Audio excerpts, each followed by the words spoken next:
Good morning. Welcome back to the Retirement Report. I'm Hank Parrott, your host. With me, my special guest, good friend, Russ Cook with Russ Cook & Associates. Russ, again, is a board-certified estate planning attorney.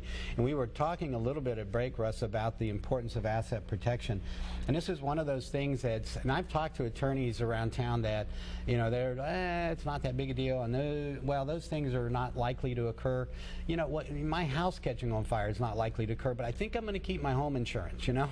And this is the other part of this. This is very inexpensive insurance against the things that, yeah, maybe they won't happen, but they have been known to happen. Yeah, and there's really no downside. If you create an estate plan where you're giving the assets to your children outright, whether it's retirement accounts or what have you, they're exposed. And so if the child ends up getting divorced, which actually half of the marriages end up in divorce, right? Yep.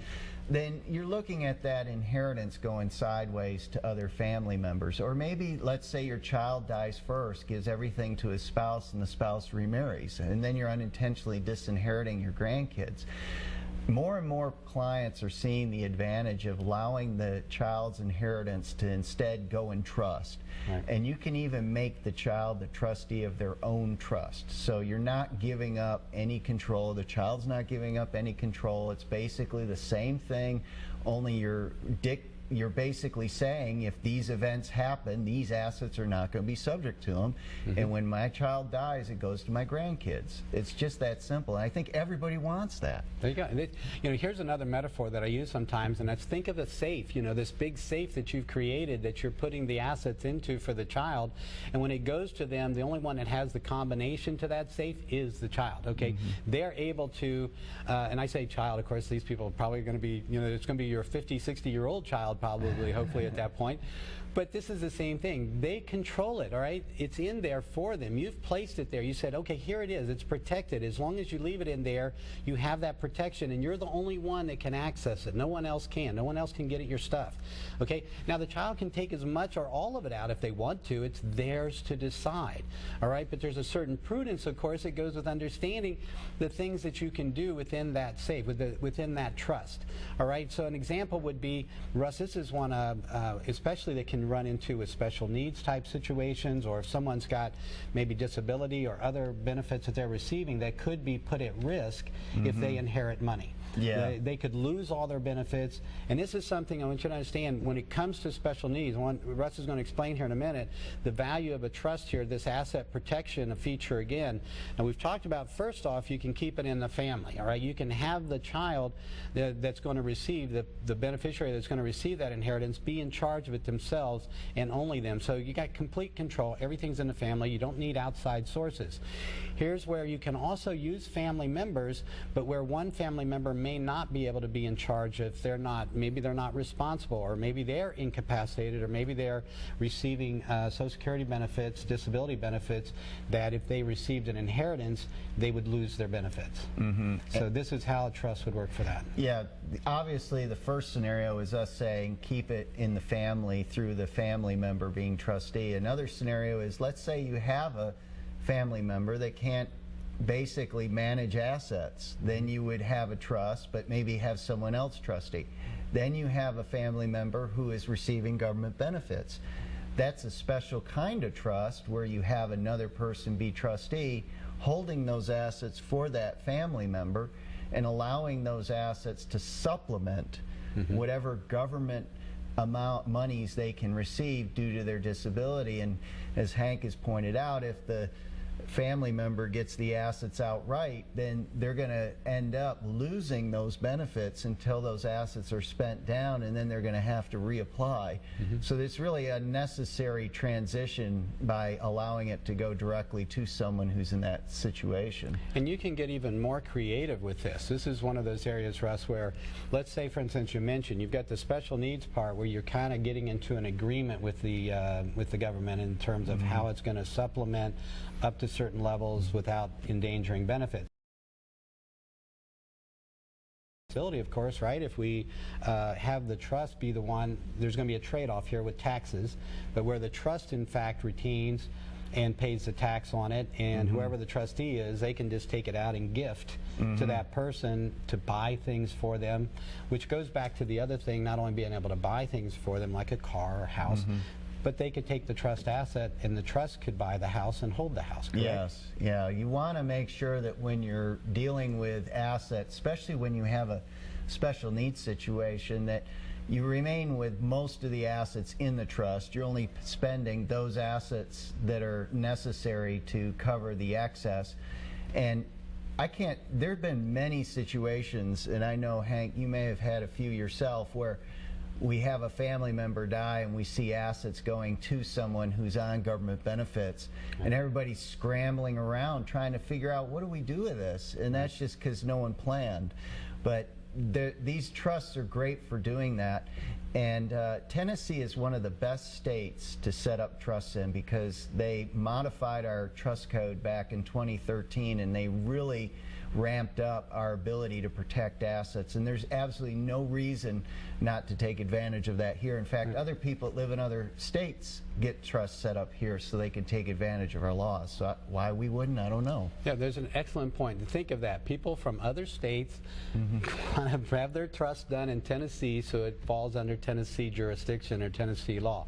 So exactly, we're so fortunate to be here and have those protections. And again, it's just as I was saying earlier, it's just cheap insurance. When I do that trust, I'm going to do estate planning. If I'm going to do a will, if I'm going to do a trust, if I'm going to put language in there to, why not go ahead, that says here's what happens and stuff, why not take it that extra step? All right, maybe it'll never be needed.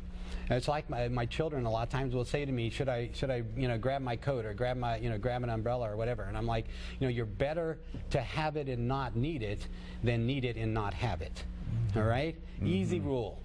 So when it comes to, it's right there, you're doing the planning anyway, why not go ahead and add that asset protection feature, have it in there, it doesn't cost any more when you're doing your planning. I mean, you're doing it anyway, it's just a matter of making sure you're working with the right people that understand the rules and it can help you get those things set up in place for yourself. And again, I'm going to offer it up for the first 10 callers, all right, to my office. Here we go again.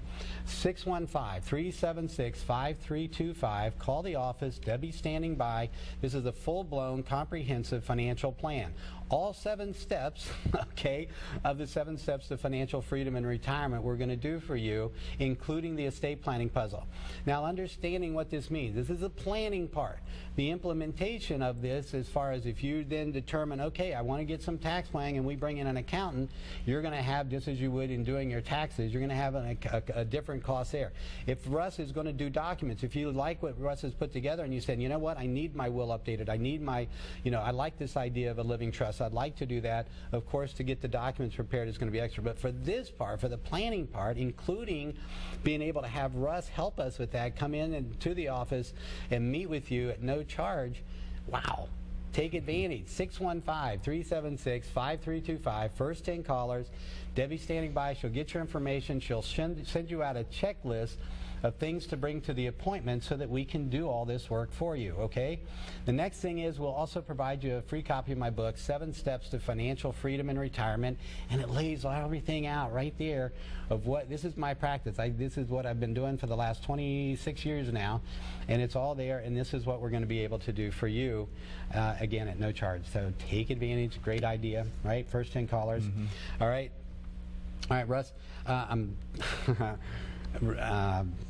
sorry, Marilena, I don't have a phone, so sorry to throw it out there. We do. So Ryan, hang on there. We'll see if we can get to the call here before we end here. Okay, so well, go ahead. I'm sorry. I was just going to say, we've talked a lot about doing trusts in order to help protect assets during lifetime. There's also some tax benefits. Yeah. Whenever you're a client that has, let's say you're a married couple, and you hold capital gain assets, when the first spouse dies, there's a step up, or at least maybe I'm telling you the first time, there's a step up in basis, but only to the assets that the spouse owns. When you create what's called a community property trust, it's basically a joint revocable living trust, then you can get what's called a full step up in cost basis. So let's say you bought a piece of land for $10,000 and it's now worth $100,000. Well, if your spouse dies and you want to sell it, you're going to end up paying capital gains on your half of that land. Whereas if it's in this special type of trust, then you're not going to pay capital gains on any of it if you end up selling it for the $100,000.